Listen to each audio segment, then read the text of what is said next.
Game of Thrones season 1 episode 3 Ned Stark King's ల్యాండింగ్లో hand of the కింగ్గా తన కొత్త జీవితాన్ని ప్రారంభించడంతో మొదలవుతుంది. ఇదంతా అంత సులభం కాదని అతనికి త్వరగానే తెలుస్తుంది. రాజు రాబర్ట్ బరాథియన్ చాలా ఖర్చు చేస్తున్నాడని, రాజ్యం అప్పుల్లో మునిగిపోతోందని నెడ్ తెలుసుకుంటాడు.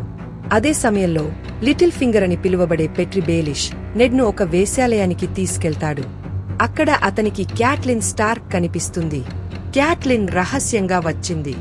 లానిస్టర్లు బ్రాన్పై హత్య ప్రయత్నం చేశారని తన అనుమానాలను నెడ్కి చెప్పడానికి. ఆమె ఆ చిన్న కత్తినే సాక్ష్యంగా చూపిస్తుంది. టైరియన్ లానిస్టర్ తప్పుడు ముద్ర వేయబడినప్పటికీ జేమీ మరియు సెర్సియే నిజమైన దోషులని ఆమె నమ్ముతుంది. ఇక వాళ్ళో జాన్ స్నో కొత్త మిత్రులను సంపాదిస్తాడు మరియు శత్రువులను కూడా.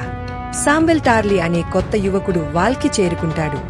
అతను దయగల వ్యక్తి కాని భయపడుతున్నవాడు. జాన్ తోటి నైట్ వాచ్ సభ్యులు సామ్ని ఎగతాళి చేస్తుంటే జాన్ అతన్ని రక్షిస్తాడు. దానెరిస్ టార్గెరియన్ కథ కూడా ముందుకు సాగుతుంది. ఆమె ఖల్ డ్రోగో భార్యగా తన నిజమైన శక్తిని కనుగొంటూ ఉంటుంది.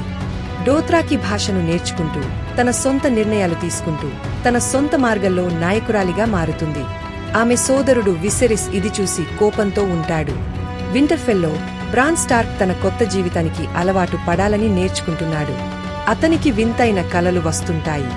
ఒక 3 కళ్ల కాకి అతన్ని ఎగిరి రమ్మని పిలుస్తుంది.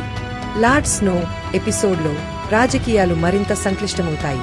మిత్రులు మరియు శత్రువుల మధ్య గీతలు మరింత అస్పష్టంగా మారుతాయి. తరువాత ఎపిసోడ్లో ఏం జరుగుతుందో చూద్దాం.